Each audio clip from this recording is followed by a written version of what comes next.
C'est en train et en minibus que nous avons choisi cette année de visiter des régions bien de chez nous, à commencer par la Grande Chedec que l'on accède par une petite route privée que seuls les véhicules des agences de voyage ainsi que les résidents peuvent emprunter.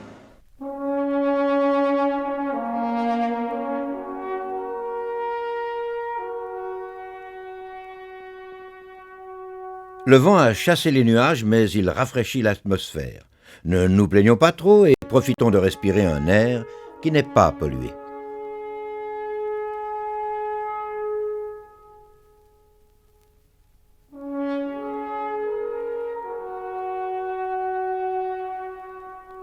In Grindelwald and Gletchen liegt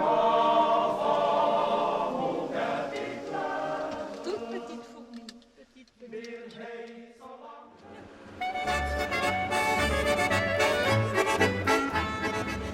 Nous reprendrons la route qui nous conduira jusqu'au col du Grimsel en passant parfois sous la montagne.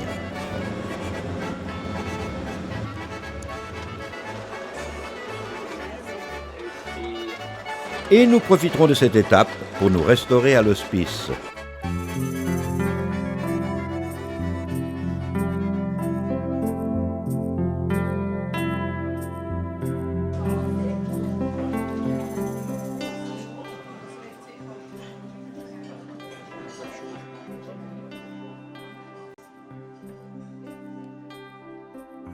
Il est évident que nous sommes plus souvent dans les moyens de locomotion qu'à l'arrêt, nous permettant d'admirer le paysage. C'est le lot de tous les voyages organisés dont le programme est bien minuté afin que l'on puisse voir un maximum de choses dans un minimum de temps. Maintenant que vous avez pu admirer la montagne de l'extérieur, l'on va vous faire pénétrer à l'intérieur.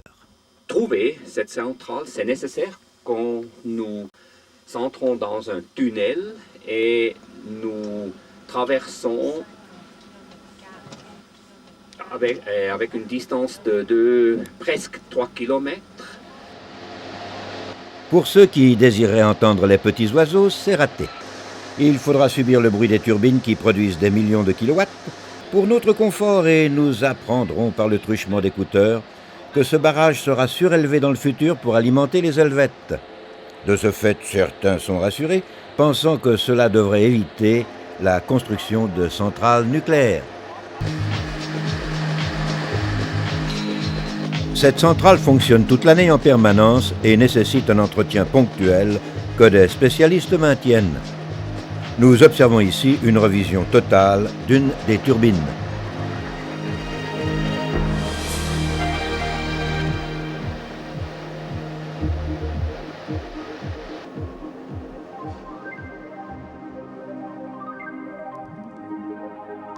Notre visite se terminera par l'admiration de sculptures formées avec certaines pierres que la montagne procure à un artiste ingénieux.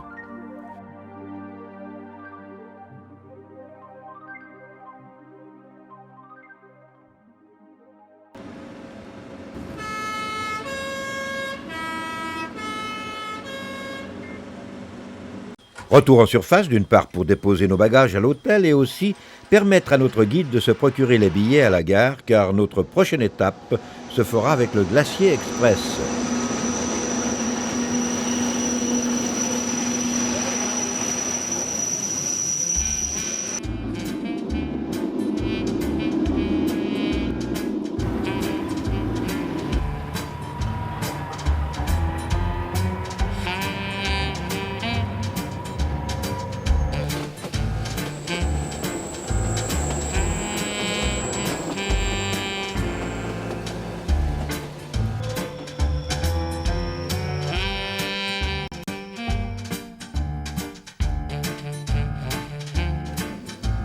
Réalpes. Nous allons emprunter un convoi à vapeur restauré par des passionnés qui ont décidé de remettre en service la ligne sommitale de la Fourca, tronçon du Glacier Express supprimé en 1981 à la suite du percement du tunnel reliant Réalpes à Oberwald.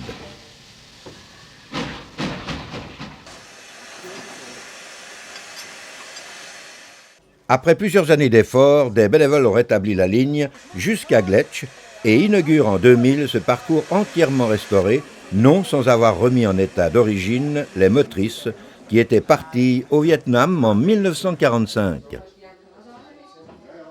La petite gare s'est aussi offert un lifting et rien ne manque pour le confort des passagers, même pas un wagon-bar.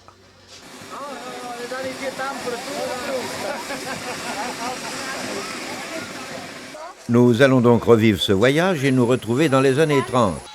Parcourir les 12 km 900 sur une rampe atteignant jusqu'à 110 pour 1000 et le voyage va s'effectuer en 1h40.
Première halte, Tiefenbach.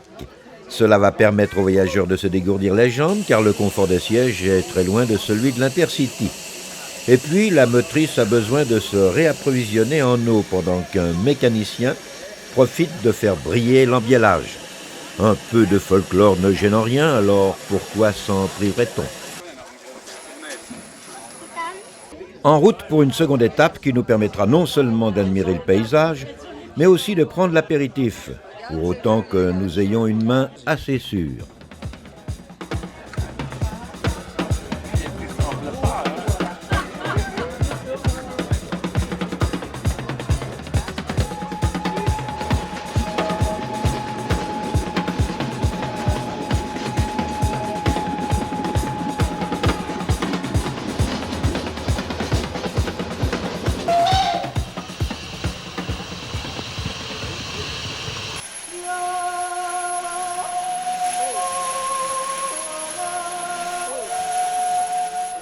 Au col de la Fourca, nous avons la possibilité de prendre une petite restauration, autant que le train respecte l'horaire.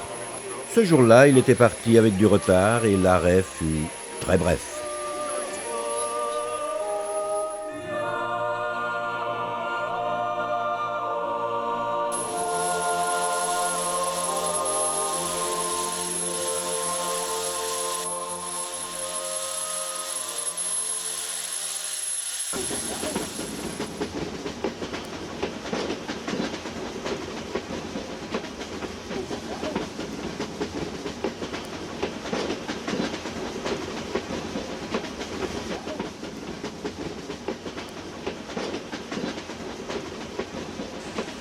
Arrivé à Gletsch, nous essayons d'imaginer comment se présentait le même voyage il y a 70 ans.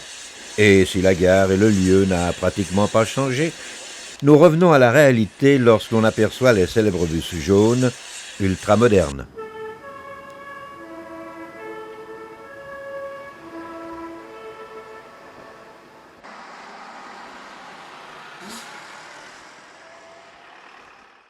Quant aux cheminots d'aujourd'hui, ils continuent la tradition et oublient volontairement que la plaque tournante peut être aujourd'hui motorisée.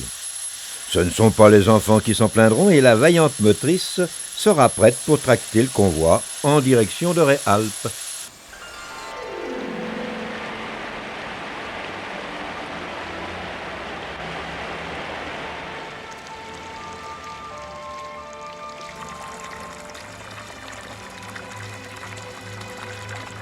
Une courte halte près du glacier qui s'amenuise d'année en année nous rappelle que le Rhône prend ici sa source.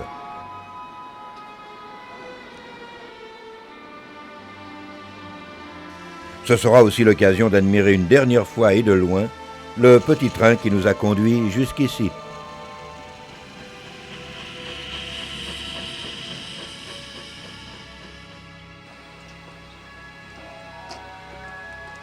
Retour à l'hôtel et après une nuit réparatrice, nous prendrons la route du Nufnon, ce qui nous permettra d'admirer une famille de bouquetins dont les parents sont fiers de pouvoir poser pour le photographe.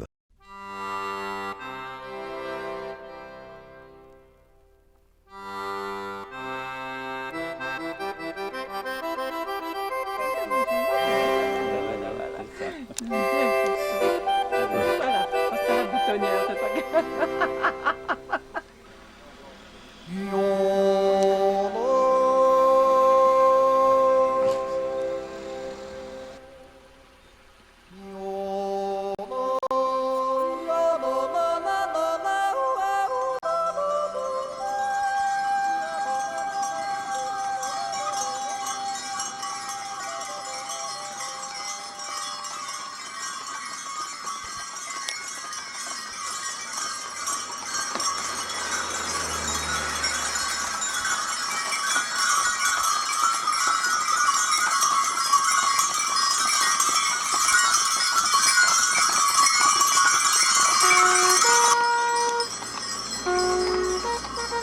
D'un autre temps aussi, la diligence remise en service pour la plus grande joie des nostalgiques que nous avons eu le plaisir de croiser sur la route du Gothard, avant que notre guide nous dirige sur le percement du nouveau tunnel transalpin d'une longueur de 57 km. Donc à Overgesten, il y a aussi le lieu de Monsieur Konrad Hallenwarter. Donc lui, c'était un vainqueur du Vasalauf en Suède. Hein.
Era un bel lunedì, parti dal mio paese, andando in città per guadagnare le spese, vendendo sempre fiori di rose e gelsomini, tutta la notte sento il mio cuore. Enfin, nous terminerons notre périple sur la terrasse d'un sympathique restaurant situé dans un non moins sympathique village tessinois.